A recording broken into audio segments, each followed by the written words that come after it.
lot of people have fallen in love and out of love without even knowing. But the questions are, what do we feel when we are in love? Do we feel any tingles when we are in love? I think we should go and find the answers. I'm Hassan Abdul Salam, and with me are the regular faces of the relationship soldiers. I have Hamza Abakar. How Adamu? Fatma Amin. Yes, they are the faces of the relationship soldiers. And don't forget that we actually started discussing the responsibilities of both couples in any relationship, be it marriage or courtship. And that actually took us to this level that we are in today. You guys are welcome. Thank you. In our last episode, we said we will look at how do we fall in love? What do we feel when we are in love? And Hadia said something about tingles. That actually faded the Yes, it faded the entire episode. So, Hadia. No, I was actually giving the three most important components Of a marriage. Okay, fine. And it happens because there are different people. You are different from me and him. So what it holds for you may not be what is holding for me. And that is the reason why in our society you have a lot of people who get married as frequent as they fall in and fall out of love. I have an uncle who had married like 21 women. Wow. And it's the tingles that gives him. Once he becomes untingled, he just sends the person he doesn't. away. Yeah, he starts seeing you for who you are and what you are, and he does not pardon mistakes. So you go. Then he brings another one. Then the only woman that stayed there, whether tingled or untingled, was the first one. But every other one had a permanent seat. Comes by the rule of the tingles. Once he's untingled, they go. And I have somebody. She's a friend to someone I know very well. She also has that tingling thing. I can imagine. That tingling thing. So at one point she stopped getting married, and we had one discussion. She's not in this country. I traveled and I said, why are you not married? I said, wallahi, she stops having tingles. She's waiting. She's like, she needs a man. She needs a man in her life, but she's waiting for the tingles. She's waiting for that one because she would please, do you know anybody can make reference or whatever? You make reference or correct right guy, everything correct, but she would not have the tingles. So as long as she doesn't have the tingles, she doesn't go into. She doesn't want to know whether you are her good friend or you will give friendship or whatever you do. It's the tingles. That is what she's looking for. Let me say something. But that's her reality, my dear. But that's why she goes in and out of different marriages. And they do. That's what happens. Is love all about having tingles? No. It's not, honestly. I don't believe so. It's not all about having tingles. I think. What is wrong with having tingles? There's nothing wrong with it. No, I see. What is wrong with spices up the relationship in a way, but it doesn't last. There are qualities that make a relationship. Aside from having someone as a friend, you have passion and compassion for that person, and then there is lust. Surprisingly, yeah, you understand? Yeah. If you don't love someone, if you make tingling as the primary factor of choosing that person, that lust is the tingles, right? Yes. Yeah. If you make lust the primary point of choosing that person, it will certainly get to a point where it will expire. Of course, that's when you expire the person. So you will expire the person. Whatever you see that turns you on will one day turn you off. Definitely. You understand? And you begin to see the person from the point of view of whatever. That pen is not there. It's not there. But when you love someone, when you plan and love someone, the lust come intermittently with time. Yeah. You understand? Whatever it is, after a period of time, you rekindle it. Yeah. So it comes back. Yeah, comes and goes. But it lasts. And Kumar, what I realize with marriage is cool. When you marry, you and the wife, you have that time and that space and everything for lust and tingles to be sustained. But once, wallahi, you start having children, responsibilities. This one, that one. Sometimes, you will be saddled with a sick child. Yeah. It takes you years through childbearing and in feeding them and all school that. fees and everything. Sometimes, and through one thing or the other, the stress of life. Sometimes, finding job. No, I don't have job now. Or all those things. Well, I will now find the things will now find a way And of just entering one corner and staying. Not that it is not there. just like we said, the love itself is taking a hike. Yes. So the thing is, the Yes. singles and the love will just find somewhere and hide. I think it's about issues of mentality management. If you have your loved one and you know what you want, okay, you have children, you know that you love each other. That's what I was saying the other time, that it's not about the children. Yeah, they come, you give them your love, you give them the appropriate love that is meant for them. But don't forget that before then, there was you and the wife. You Yes. understand? And it should continue. But if you look at your husband or your wife as, if you assume the function of a service provider, yes, you understand? Sometimes that's the network will just disappear. It's allowed. It's allowed for the network to disappear from time to time. You understand? Sometimes it disappears like MTL. It will never come back. It won't come back. But after a while, it comes back. No, like MTL has not come back. MTL hasn't come back. No, not that kind of disappear. For it, it's normal. You understand? For you to not feel that thing, due to certain things in life, you understand, stress, like you said, the children and everything. But I believe you should create time for everything to make the relationship work. Who does that? Both of you, the husband and the wife. When do you even realize? You understand? You see, sometimes the problem.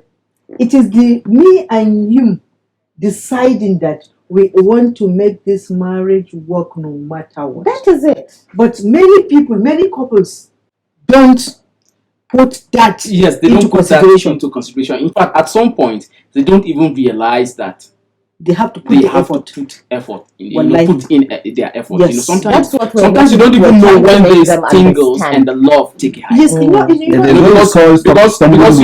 you're yes. When you love your woman and then you go out and come back with nothing. That's what we're talking about, responsibilities. Yes. You understand? Sometimes nature and situations saddle on the man's responsibility of going out to fend and bringing it back to the wife and the children. Provide them with a shelter, provide them with clothing, provide them with health availability, provide them with food to eat. If you come back once, twice, thrice, and you don't have that, you will not know when the woman will begin to look at you and begin to call you by your name. You understand? Maybe she started at the beginning, she was calling you baby. Yeah. And then, yes. And why would she call you? She just called you your name. Wallahi, tallahi, you understand? Things have gone sideways. The baby has taken a hike. A friend of mine actually gave me a story about himself. Actually, he said his wife used to call him, a pet name. Yeah. But the moment he became broke. He becomes broke, and maybe he's broke, but she doesn't know, or maybe she knows that he's broke. She has asked maybe one or twice. He could not provide what she asked for. Then she changes. The moment he hears that she calls his name, he knows there's fire on the mountain. That's the mistake, that we make, you understand, in relationships. But you do know how she didn't know. She didn't know when she started calling him. He said sometimes when she knows he's broke. Sometimes she knows he's broke. She's not supposed to be. She's not supposed to know. No, she's supposed to know. It's not a crime when she knows that her husband is broke. See, but she knows the problem of the relationship is the availability of hands. Yes, it's not supposed to be like that. That's what I'm trying to say. In such situation, can we say that there was actually love in that relationship?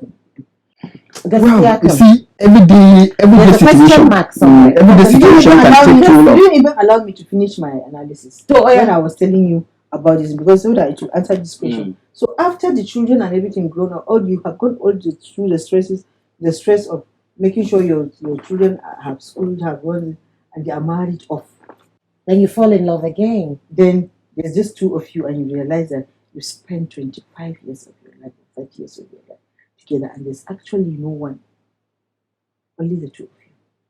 Then it's just a matter of opening your drawer and bringing out that tingles. All of a sudden the tingles and everything come, but you see them becoming attached, and all the, in fact, even the children, they will not understand which kind of filing is this one. Mom and dad are now, very close. They go everywhere together. They have the best interest of each other now at heart. If you talk to your father, Daddy, you are okay. I'm going to tell your mom.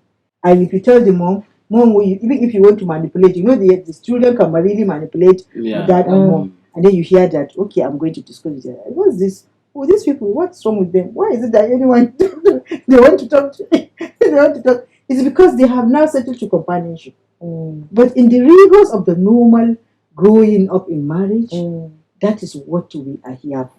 That is the problem. How you pass that through is that. yes, that is to help people pass through this thing successfully.